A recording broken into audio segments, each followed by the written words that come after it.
Halo semuanya, perkenalkan nama saya Niputu Kurniasari Pinati dengan NIM 221-561-3037 nomor absen 8. Nah, kali ini saya akan membawakan salah satu contoh pelanggaran kode etik akuntan di Indonesia, yaitu kasusnya adalah KPMG Sidarta dan Harsono. Untuk lebih lanjut, mari kita simak. Salah satu kasus pelanggaran kode etik di Indonesia adalah kasus penyuapan pajak KPMG Sidarta dan Harsono, di mana kasus tersebut bisa saja tidak terjadi jika seorang akuntan mempunyai pengetahuan, pemahaman, dan kemauan untuk menerapkan nilai-nilai moral dan etika secara memadai dalam pelaksanaan pekerjaan profesionalnya. September tahun 2001, KPMG Sidarta dan Harsono harus menanggung malu. Kantor akuntan publik ternama ini terbukti menyogok aparat pajak di Indonesia sebesar 75.000 US dollar. Sebagai siasat, diterbitkan faktur palsu untuk biaya jasa profesional KPMG yang harus dibayar kliennya PT Eastman Christensen, anak perusahaan Baker Hughes yang tercatat di Bursa New York.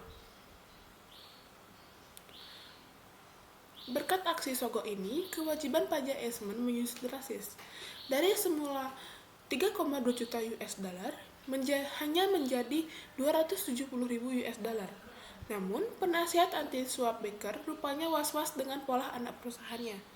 Maka ketimbang menanggung risiko lebih besar, Baker melaporkan secara sukarela kasus ini dan memecat eksekutifnya.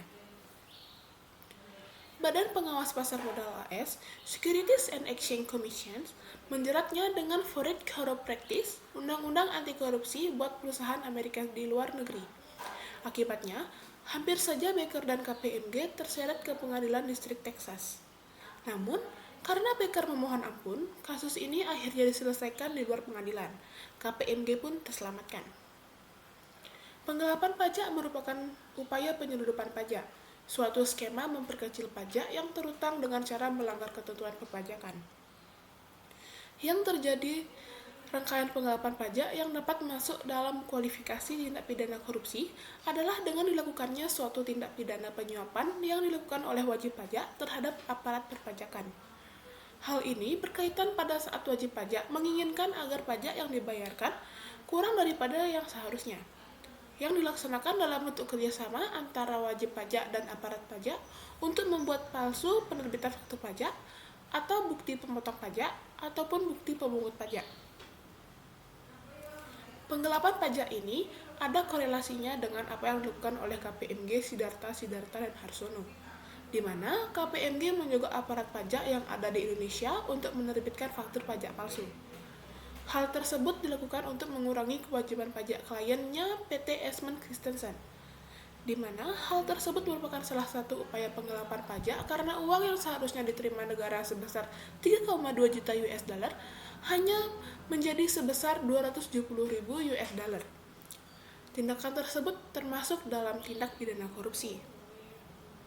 Nah, dampak korupsi ini di bidang perpajakan ini sangat jelas bagi perekonomian negara, yaitu berkurangnya jumlah penerimaan negara dari sektor pajak, sehingga hal tersebut dapat menurunkan tingkat kesejahteraan masyarakat, melambatnya pertumbuhan ekonomi, terciptanya infrastruktur yang berkualitas rendah, serta meningkatkan ketimpangan pendapatan dengan pengurangan anggaran transfer bagi masyarakat miskin.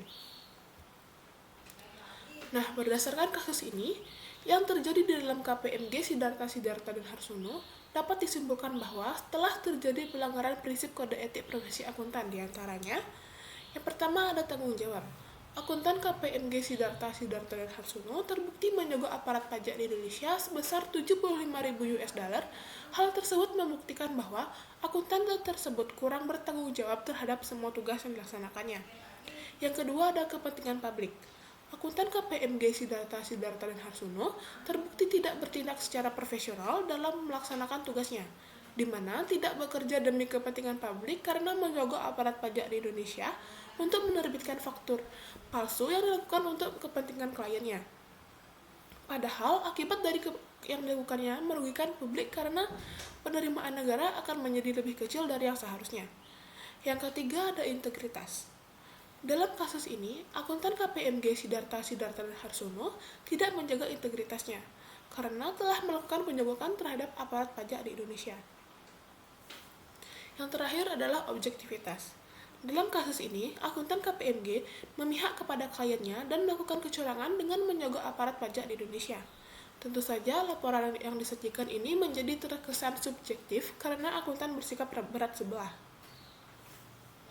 Beruntungnya, KPMG Sidarta Harsono tidak dikenakan sanksi terhadap pelanggaran prinsip kode etik yang dilakukannya, karena Becker melaporkan secara sukarela kasus ini dan memecat eksekutifnya. Sehingga kasus ini bisa diselesaikan di luar pengadilan dan KPMG pun terselamatkan. Dan salah satu faktor yang mendorong terjadinya pelanggaran kode etik tersebut adalah adanya kebutuhan individu. Karena berkat aksi sogok yang dilakukan oleh KPMG, kewajiban pajak kliennya susut drastis dari yang seharusnya dibayarkan. Dari kasus ini, kita bisa tahu betapa pentingnya penerapan etika dalam menjalankan sebuah profesi. Karena dengan penerapan prinsip-prinsip etika dengan baik, pasti tidak akan ada pelanggaran yang menyebabkan terkenanya sanksi. Seharusnya, seorang akuntan harus menjunjung tinggi kode etika profesi dan senantiasa menggunakan pertimbangan moral dan profesional dalam setiap tugas yang dilakukannya. Nah, sekian video yang dapat saya sampaikan. Terima kasih dan sampai jumpa.